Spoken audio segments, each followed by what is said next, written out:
Hi everyone. In this video, I'd like to provide some introduction to the structural equation modeling method. It is one of the most popular multivariate methods in the field of marketing and social sciences. I have a series of videos about this method, how to perform the analysis using AMOS, and how to present the results. If you have not subscribed to my channel, please subscribe for more videos about the structural equation modeling method and other videos about data analytics and data science.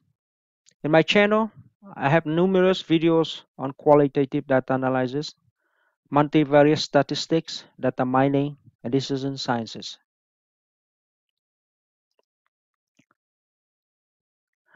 Before going into the detail, I want to note that I usually receive questions about how we can cite references for using guidelines in my videos, so I provide you with two of my publications using the same approach and process explaining in this video and other SEM videos. Feel free to cite both of them if you use any of my guidelines in your paper or research projects.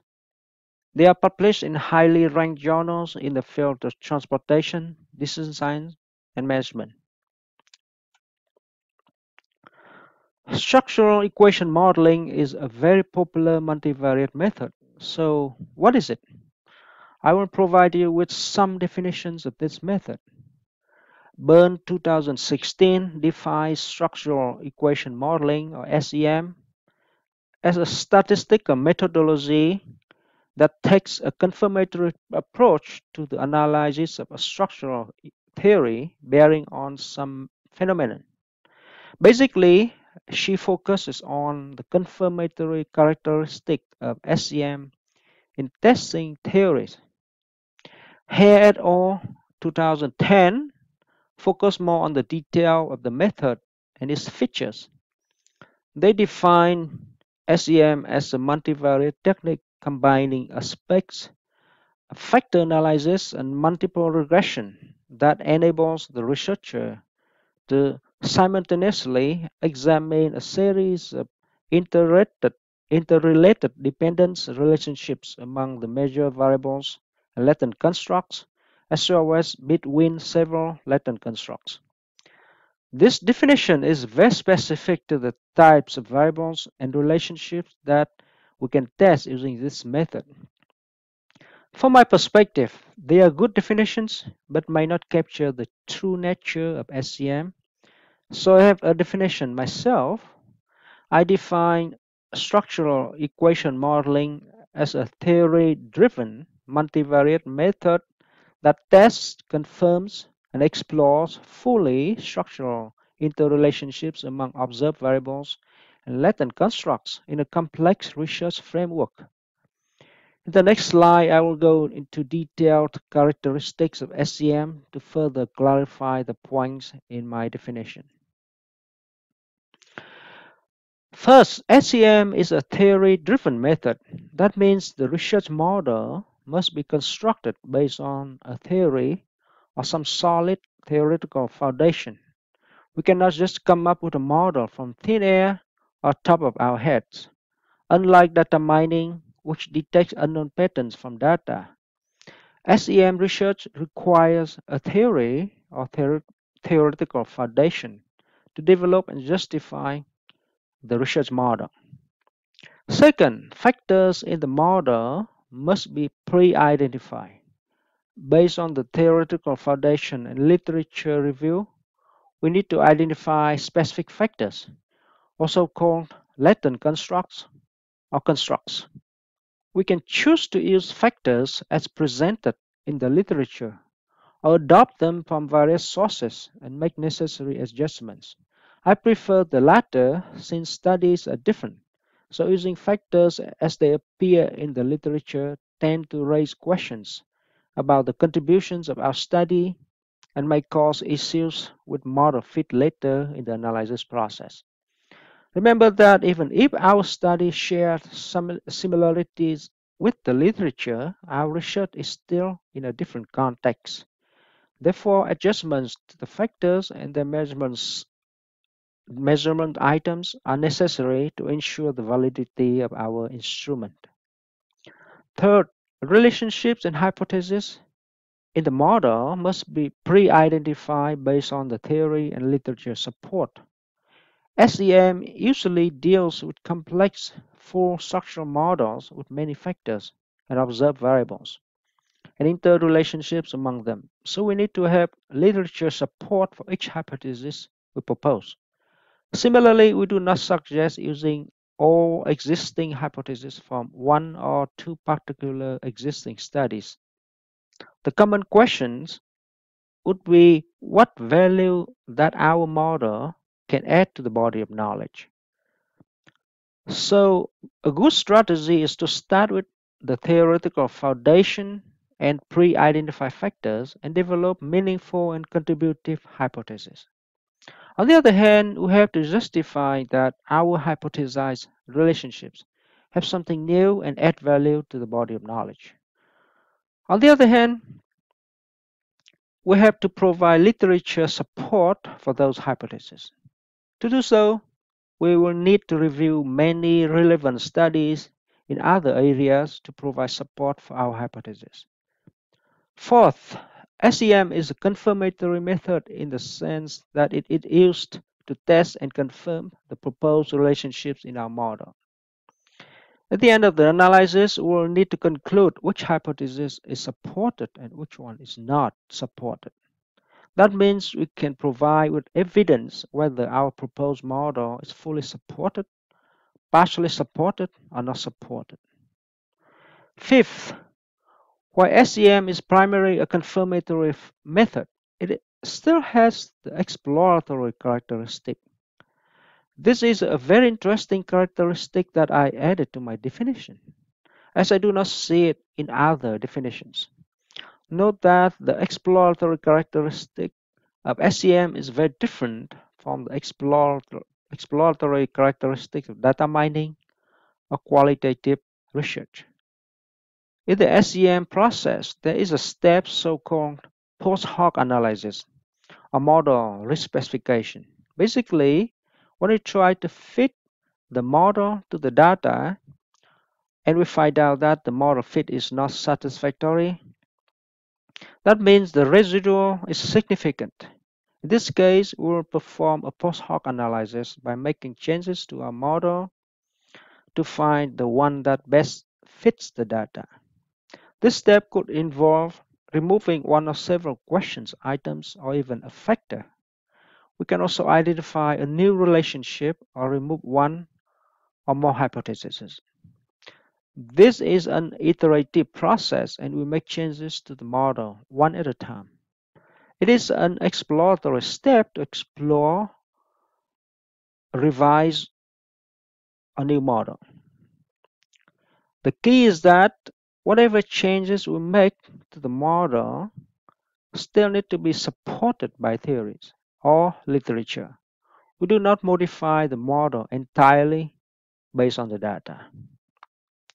Sixth, SEM requires structural data. That means we need quantitative data with pre-identified factors and observed variables. Since SEM is based on multiple regression equations, continuous variables are needed to run the analysis and interpret the results.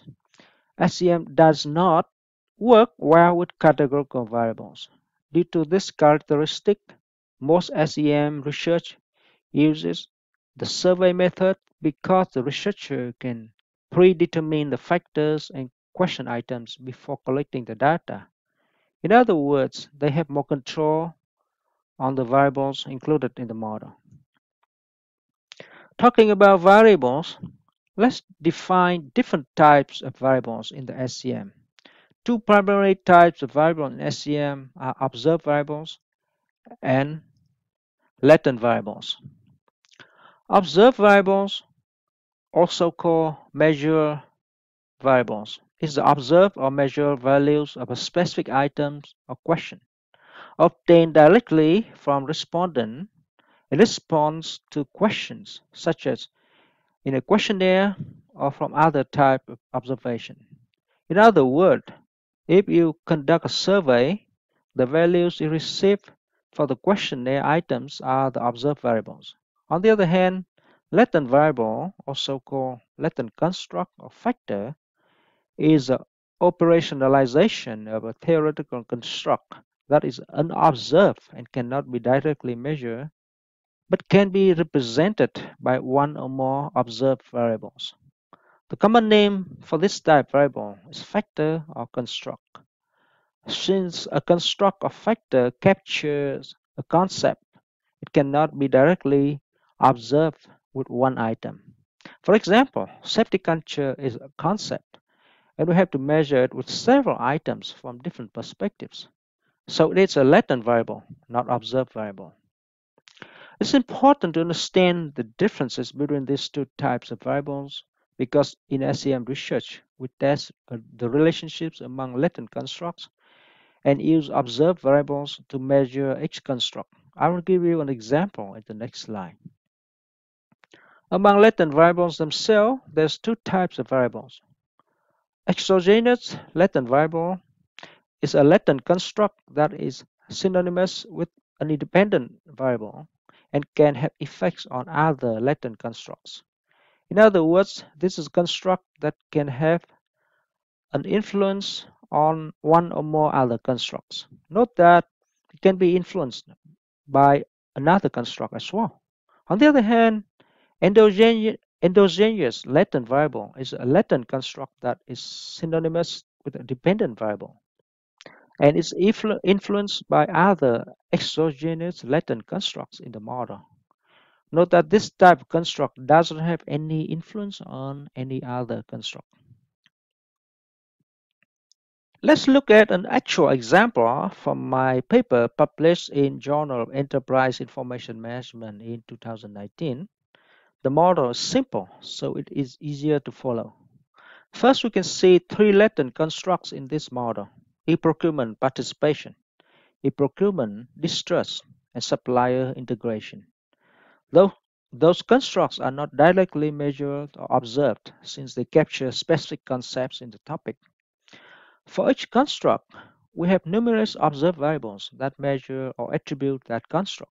For example, e-procurement participation is measured by 3 observed variables. E-procurement distrust is measured by 6 observed variables. And supplier integration is measured by 8 observed variables. Those observed variables are the actual question items in the questionnaire. And for each survey participant, we receive 1 score for each of those observed variables. In the same diagram, you can also notice exogenous construct and endogenous construct. A procurement distrust is an exogenous construct because it has influence on 2 other constructs. A procurement participation is also an exogenous construct because it has an effect on supplier integration, even though it is also influenced by the distrust. The key sign to recognize it is an exogenous construct is that there are 1 or more arrows coming from it to other constructs. On the other hand, supplier integration is an endogenous construct because it is influenced by 2 other constructs and does not have any influence on any construct. Let's talk about 2 different types of models in SEM. The first model is measurement model, also called confirmatory factor analysis or CFA model. It is a factor structure that represents relationships between latent constructs and observed variables. As you can see, this model shows the structure of the factors or constructs. We can see the relationship between the observed variables and the latent constructs in this model. In essence, it is the same as a factor analysis, but it's a confirmatory factor analysis because we need to pre-identify the constructs and measurement items before testing them. This factor structure is constructed based on the literature. The two-way arrows between constructs represent the covariance between them. When we construct and analyze this model, we always assume all constructs covariate. Again, the purpose of this CFA model is to test and confirm this factor structure before constructing the full structural model. I have another video show showing how to test the CFA model using AMOS. Please watch that video for the details. Once the CFA is tested and confirmed, we can move to the full structural models, as you can see on the right. A full structural model is a theoretical framework with proposed relationships among latent constructs. As mentioned before, the framework must be developed based on a solid theoretical foundation with sufficient literary support. In this example, I propose three hypotheses. The first hypothesis is that e-procurement distrust negatively influences the e-procurement participation. The second one is that e-procurement distrust negatively influences supply integration. The last one is that e-procurement participation positively influences supply integration. These relationships are clearly presented by those one-way arrows among the latent constructs. That is why this model is also called path diagram. Note that all observed variables must still be included in the model since they measure the constructs. I will get into the error terms and the residuals in the next slide. In this diagram, you may notice two items that I have not touched on: the error terms and the residual. Those items are related to an important concept of model fit. Measurement error, also called error term in AMOS, is the degree to which the observed variables do not perfectly describe the latent construct. This is similar to the standard error in a multiple regression equation. Residual is the difference between actual and estimated value of any relationships. In other words, a residual is the error in the estimation of the relationship between latent constructs. In a general term, when we run the SEM analysis, we try to fit our theoretical model to the data. The differences between the model and the actual data is the residual. The lower the residual, the more accurate our model is. So, model fit measures how well the model captures the actual data. A model with good model fit should have low residual. The structural equation in SEM is mathematically complex given the complex structure of the model. To simplify it, I will not present the full mass expressions. I just wanted to show how these variables are related in an equation in a simple way. The equation 1 represents the relationship between an observed variables and a latent construct. So we have MP1 equals R times e-procurement participation plus E1. MP1 is the observed variable for the construct e-procurement participation. R is the factor loading for that relationship, and E1 is the error term for that relationship. You just need to use the same equation with some modification to have equations for all observed variables. The equation 2 shows the relationship between two latent constructs. We have supply integration equals W times e-procurement participation plus residual 2. In this equation, we want to estimate the effects of e-procurement participation on supply integration. W is the regression weight for that relationship, and residual 2 is the residual for the same relationship. Similarly, you can write equations for other two relationships as presented in the diagram. Having said that, to test this model, first we need to evaluate the model fit for both CFA and full structural model, evaluate the reliability and validity of the constructs, and estimate the regression weight for each relationship. Only when we achieve satisfactory model fit and the reliability and validity of the constructs, then we can make conclusions about the effect size of the relationships. Basically, if the model fit is poor, then the residual is too large, and any conclusions about the relationships among constructs is invalid. Please keep that in mind. Again, I have a series of videos explaining how to perform those analyses and interpret the results. Next, I will explain the concept of first order and second order construct. Simply put, first order construct is a latent construct that is measured by multiple observed variables. The three constructs you see in the previous example are first order constructs. Now we can go up another level to have a second order construct, which is measured by several first order constructs. To demonstrate, I use another example of safety management system or SMS. Basically, SMS is a very large concept and it's not possible to be measured directly with a number of observed variables. The reason is that SMS is very broad and consists of multiple sub-concepts. For example, the Federal Aviation Administration or FAA identifies four major components of SMS: safety policy, safety risk management, safety assurance, and safety promotion. Accordingly, to measure SMS, we will need to measure each of those components first. On the left, we see the measurement model for the first component, safety policy or SPO. This is first order construct because it is measured by 11 observed variables. Similarly, we can have first order constructs for safety risk management or SIM, safety assurance or SA, and safety promotion or SP. Each of them is measured by different observed variables. Then SMS is measured by those four first order constructs. As you can see the CFA model on the right, it is a second order construct CFA model.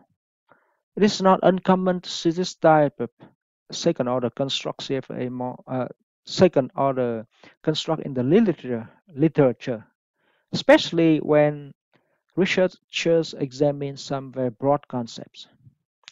Now, the second order construct can be used in a full structural model as other latent constructs. This is an example of such model. For example, I want to test the relationship between SMS and safety performance to see whether SMS implementation might have any effect on safety performance. We just need to draw an arrow from SMS to safety performance as usual. Okay, we have learned about CFA model, full structure model, and first and second order constructs in the models. Let's cover one important aspect of SEM, model identification. This is a rather complex concept and it's hard to go into the detail of this concept without going through all mathematical foundation, given the complex structure of SEM. That's not my goal in this video, so I will try to keep it simple. In a layman term, model identification answers the question: do we have enough data points to estimate the parameters in the model?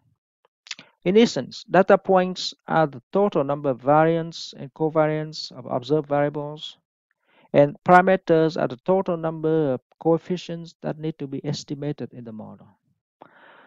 There are formulas to calculate those numbers based on our model. However, I do not put the formulas here to avoid any further confusion. You do not have to do the calculation by yourself. When you build and run your model in BAMUS, the software will give you the detail you need and even tell you about your model identification. I put an example of AMOS output on the right for you to see. There are three options for model identification. The first one is under identify model, in which the number of data points is less than number of parameters to be estimated. In this case, there will be infinite solutions and there is insufficient information to estimate parameters. When you have an under-identified model, AMOS will give an error message and there's no result to report. In this case, we'll have to revisit our model and fix the values for those parameters, such as factor loading or regression weights for certain relationships, to resolve the problem.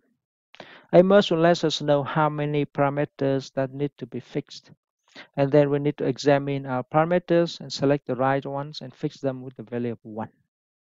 The second option is just identify model, in which the number of data points equals the number of parameters to be estimated. In this case, there is no degree of freedom and the model cannot be rejected. In this case, Amos does not give any error message, but the Amos output will have a saturated model with a perfect model fit. That means CFI, GFI, and FI all equal 1. This is not what we want because we do not receive any useful information. I mean, output items are missing. Therefore, in this particular scenario, we will need to revisit the model and address the issue as well. The third option is over-identify model, in which the number of data points is greater than the number of parameters to be estimated. Uh, in this case, there is a positive degree of freedom and we have the ability to reject the model. This is the type of model that we need. As presented on the right side, you see the image output for an over-identified model. In this model, we have 153 data points and 40 parameters to be estimated. Thus, the degree of freedom is 153 minus 40 or 113. Again, this is a case that we want an over-identified model with some degrees of freedom. Let's get to another important topic, sample size. How to calculate sample size is a question that I always receive. Note that all sample size formula provide us with a suggestion for a minimum sample size needed for our study. It does not mean that you have to get exactly that number. Basically, the number tells you that in order to achieve the confidence level, significance value, statistical power level, effect size we need, that is the minimum sample size we need. Thus, you should get more than that number, but not way too much more, since we can also run into the overfitting issues.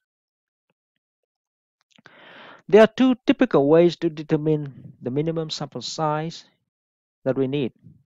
The first method is to determine the sample size based on the population size of the sampling frame, desired confidence level, and margin of error.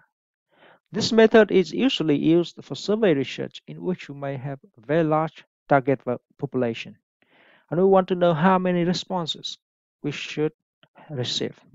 The second method is based on the statistical technique that we're going to use and the size of the model.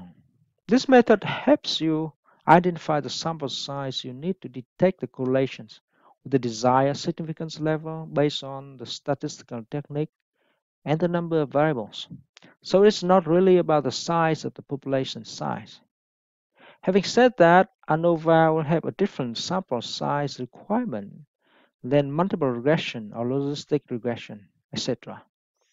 If you use statistical techniques such as t-test, ANOVA, MANOVA, and logistic regressions, G-Power is a good tool that you can use.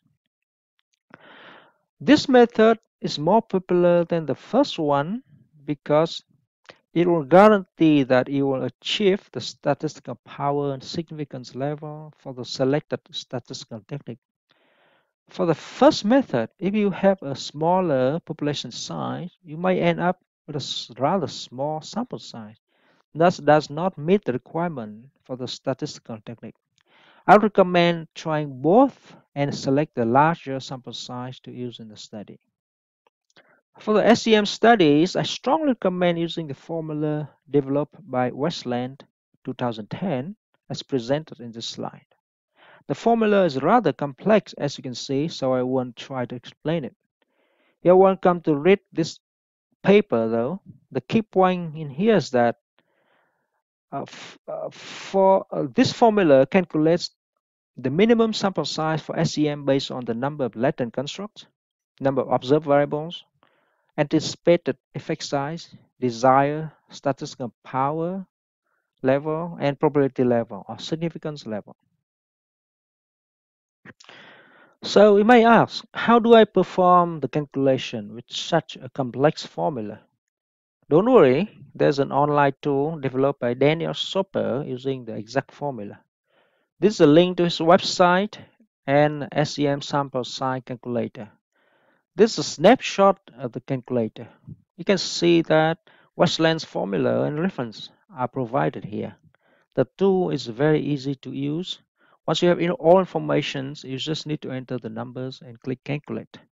The numbers of observed and latent variables come from a model. I'd recommend using zero point 0.2 for the effect size, zero point 0.8 for the power level, and zero point 0.05 for the probability level. For example, if my model has 2 constructs and 10 observed variables total, I will need to have at least 223 responses to detect the effect, or at least 100 responses for model structure. If you use SEM for research, I highly recommend using this tool. It does not mean that if you get few responses less than the minimum sample size, then you cannot run the model. It just means that if you use a sample size smaller than that suggested number, especially when the sample size is much smaller, you may run into some trouble with the model fit and effect size. I suggest that you cite both Westland 2010 and Soper's website when you use this formula. Okay, we have gone through quite a bit introduction and information of SEM method. So I'll put everything together in a process that you can see all steps needed when you construct a SEM research. This is a holistic process that covers more than just statistical tests.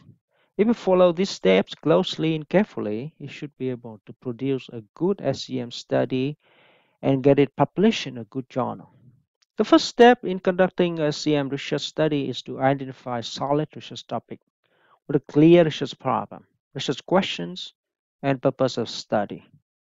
The second step requires a thorough review of existing literature to identify research gaps and identify the theoretical foundations for the SEM model. Since SEM is a theory-driven method, this theoretical foundation is very important. Any theories being used as a ground to construct the research framework should be described in detail along with necessary support. Then, in the third step, we need to continue to review relevant literature to identify factors to be included in the research model, along with the measurement instrument for those factors. Sufficient literature support uh, must be provided. As mentioned before, you can borrow factors from different studies in the literature and make necessary modification to fit the context of your research. If you want to develop a new construct from scratch, I still suggest reviewing models from other areas to see if such a construct already exists. The reason is that developing a totally new construct requires more effort to validate it, including using some exploratory study first with a focus group of SMEs to develop the concept and then the measurement instrument. Adopting from an existing construct in the literature is less time consuming since the measurement for that construct has already been tested even in a different context. In step 4, we will use the measurement instrument developed in step 3 to collect data. The common method is survey. We need to identify clearly the target variable, target population, sampling frame, sampling strategy, and sample size. The reason is that we need to make sure our sample is representative and there is minimal sampling bias. For any survey study, I strongly recommend conducting a pilot study before sending the survey to all participants. The purpose of a pilot study is to conduct the survey with a smaller sample size to test the reliability and validity of the instrument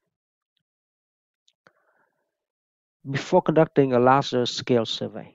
Any issues with the measurement instrument can be detected and addressed in this step. This pilot study also helps identify any potential issues with sampling and the survey procedure. Thus, we have a chance to make all corrections to our questionnaire before sending it to all participants. Otherwise, you may find out too late that our questionnaire and survey procedure have problems. Then we face a dilemma. If we start over, it will be very costly. We don't, we'll have to live with low quality data, which will raise questions about the validity of the findings. Once you have data, the next step is to describe the data and test assumptions. Demographic information and descriptive statistics provide useful information of the data. Demographic information contains the information about the survey participants, such as age, gender, education, income, etc. And descriptive statistics contains the descriptive information of the constructs, such as mean, standard deviation values of observed variables. The information helps us justify the generalizability of our study. In this step, we also need to test assumptions for SEM and conduct non-response bias tests. I have another video regarding SEM assumption, missing values, and outliers. Please subscribe to my channel to view that video. Additionally, non-response bias test refers to the bias created by discrepancies between respondents and non-respondents. The non-response bias test is to compare some selected demographic variables between the respondents and non-respondents. The challenge is how we can get information of non-respondents. Usually, we consider the people who started survey but never fill in the questions or never finished the survey. Additionally, the respondents responding to the second round of the survey are also considered non-respondents because technically speaking, they had declined the first invitation. There are numerous references that you can use to support this approach. In the next step, we need to test CFA model and conduct a post hoc analysis as needed. Then we use the CFA outputs to test the construct reliability and validity. Note that even if we borrow the measurement instrument from the literature, we should still test the reliability and validity of the constructs because our study has different contexts and focus. After this, we test the full structure model, including evaluating model fit, testing hypotheses, and conducting post hoc analysis as needed. I have several videos explaining how to conduct those analyses using AMOS in detail. Please subscribe and visit my channel to view those videos. Note that the post hoc analysis in this step also helps us identify any new relationships. But keep in mind that the new relationship must be well explained by the literature. Finally, we discuss our findings by confirming the proposed model. Non-supported hypotheses should be paid attention as well, since they may tell us something new. The new relationships identified in the post hoc analysis should be considered as new knowledge as well. I have another video focusing on how to present the process and the results of SEM in a research paper. As you can see, SEM is a complex process, so the steps and results must be presented in a coherent way to avoid confusion. Please review that video for detailed guidelines. This is the end of this video. I hope it gives you useful information and explanation of SEM method and some key points to remember. Many advice and guidelines are my own, so if you use any of them, feel free to cite these two references. See you in other videos. Please subscribe to my channel if you have not subscribed. Thank you and bye now.